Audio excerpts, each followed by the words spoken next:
کبھی رک کر یہ سوچا ہے کہ اصل میں ہمارا وجود کیا ہے؟ کیا ہم صرف وہ صورت ہیں جو بظاہر دوسرے لوگوں کو نظر آتے ہیں، یا ہم وہ باطنی حقیقت ہیں جسے ہم صرف خود جانتے ہیں؟ اگر پہچان صرف ظاہر ہے تو باطن کہاں گیا؟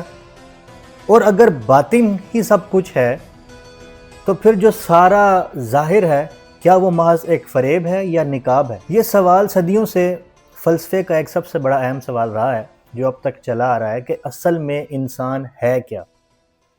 کیا وہ ہے جو وہ دوسروں کو نظر آتا ہے، یا وہ ہے جو صرف وہ خود جانتا ہے؟ اس سوال کے تناظر میں فلسفہ ہم سے 3 پہلوؤں پر غور کرنے کا تقاضا کرتا ہے۔ پہلا پہلو یہ ہے کہ خود کو قبول کریں، آپ جیسے بھی ہیں اس کو قبول کریں۔ اصل میں مسئلہ ہمارا یہ ہے کہ ہم اپنی اصل کو چھوڑ کر دوسروں کے خواہشات اور دوسروں کی زندگی جینا چاہتے ہیں۔ جو ہمارے نصیب میں ہے یا جو ہمیں ملا ہے، ہم اس پہ قناعت نہیں کر لیتے۔ سورین کرکیگارڈ، جو وجودیت یعنی ایگزسٹینشلزم کا بانی سمجھا جاتا ہے، وہ اپنی کتاب دی سکنس انٹو ڈیتھ میں کہتا ہے انسان کی سب سے بڑی مایوسی یہ ہے کہ وہ خود وہ نہ بنے جو حقیقت میں وہ ہے۔ یعنی سب سے بڑی ناکامی یہ نہیں ہے کہ دنیا میں آپ نے کچھ اچیو نہیں کیا یا جو آپ چاہتے تھے وہ آپ اچیو نہیں کر سکے۔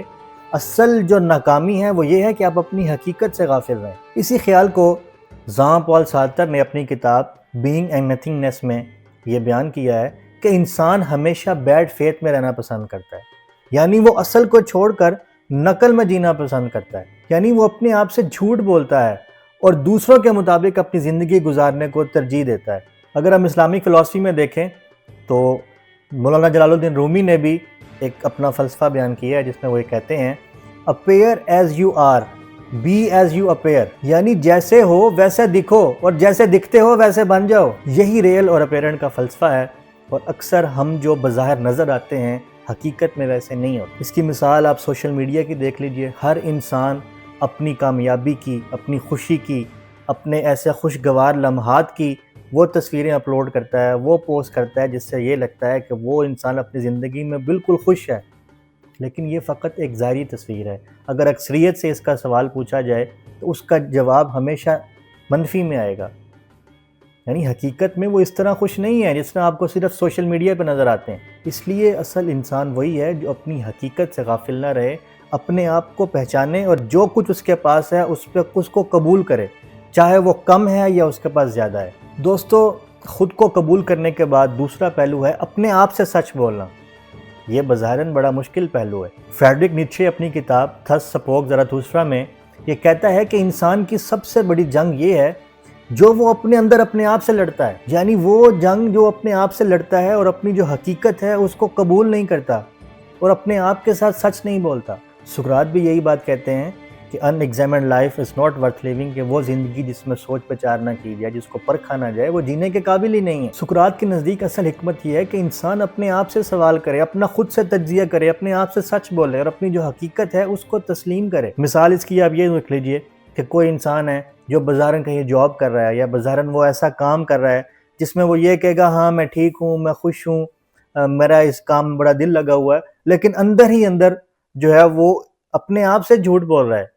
اور یہی انسان کے اندر جو بے چینی ہے اس کی جو جڑ ہے وہ یہی ہے کہ انسان جب اپنے آپ سے جھوٹ بولتا ہے، اپنے آپ سے سچ نہیں بولتا۔ اور جو اس کا تیسرا پہلو ہے وہ یہ گہرا سوال ہے، وہ یہ کہ ہم کیا صرف ایک دکھاوے کی زندگی جی رہے ہیں؟ پلیٹو اپنی مشہور کتاب دی ریپبلک میں جو غار کی مثال دیتا ہے، دی ایلیگوری آف دی کیو، اس میں وہ یہ کہتا ہے کہ جو انسان ہیں جو غار میں پھنسے ہوئے ہیں وہ صرف ایک چلتے پھرتے سائے دیکھ رہے ہیں اور اسی کو حقیقت سمجھ بیٹھتے ہیں۔ یعنی انسان جو خود نہیں ہے وہ دوسروں کی چیزیں دیکھتا ہے اور اسی کو حقیقت سمجھ بیٹھتا ہے، حالانکہ اصل روشنی وہ ہے جو جب وہ غار سے باہر جائے گا، اپنے اس جو وہم ہے اس سے باہر جائے گا، اپنے آپ سے سچ بولے گا اور اس کو قبول کرے گا۔ اور اس کے مقابلے میں جو رومی کا فلسفہ ہے کہ appear as you are, be as you appear, کہ جیسے ہو ویسے دکھو اور جیسے دکھتے ہو ویسے بن جاؤ، یہ بظاہراً ایک بہت عام سا اور سادہ سا فکرہ ہے، لیکن اگر اس پہ غور کیا جائے تو یہ ایک فکری انقلاب کی حیثیت رکھتا ہے، کیونکہ رومی کہتا ہے جب انسان کا ظاہر اور باطن ایک ہوگا تب وہ سیمولیشن سے نکل کر حقیقت کی طرف آئے گا۔ جین بوڈیلارڈ نے اپنی کتاب سیمولیکرا اینڈ سیمولیشن میں یہی لکھا ہے نا کہ انسان جو ہے وہ سیمولیشن میں رہنے لگ گیا ہے، وہ اپنی حقیقت کو چھوڑ کر نقل میں رہنا کا عادی ہو گیا ہے۔ اسی لیے جب تک انسان کا ظاہر اور باطن ایک نہیں ہوگا وہ اس سیمولیشن سے نہیں نکل سکتا، وہ اپنی حقیقت کی اصل کو نہیں پا سکتا۔ جس کی مثال یوں دیکھی جا سکتی ہے کہ کوئی شخص بظاہراً بہت مذہبی ہے یا مہذب طور پر لوگوں کے سامنے رویہ رکھتا ہے، لیکن جب وہ تنہائی میں ہوتا ہے اس کا عمل کچھ اور ہوتا ہے۔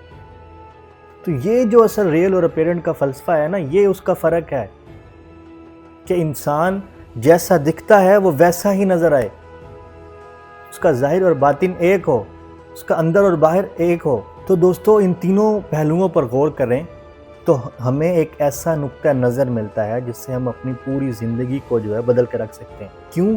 کیونکہ اپنے آپ سے سوال کریں، خود کو قبول کریں، خود سے سچ بولیں اور خود کی حقیقت جو ہے اس کو تسلیم کریں، اور اب خود سے یہ سوال کریں، تجزیہ کریں کہ کیا میں واقعی وہ ہوں جو دنیا کو نظر آتا ہوں، یا میں صرف پوری دنیا سے چھپ کے وہ ہوں جو صرف مجھے پتا ہے۔ اور یہی فلسفے کا بنیادی مقصد ہے کہ بار بار اپنے آپ سے سوال کیا جائے، اپنا احتساب کیا جائے، تجزیہ کیا جائے۔ دوستو آپ کی نظر میں اس سوال کا جواب کیا ہے؟ اگر آپ کی انٹرپریٹیشن ہم سے مختلف ہے تو کمنٹ میں ضرور اس کا جواب دیں، تاکہ ہم اسی طرح دلچسپ ویڈیو آپ کے ساتھ شیئر کرتے رہیں۔ اپنا خیال رکھیں، اللہ حافظ۔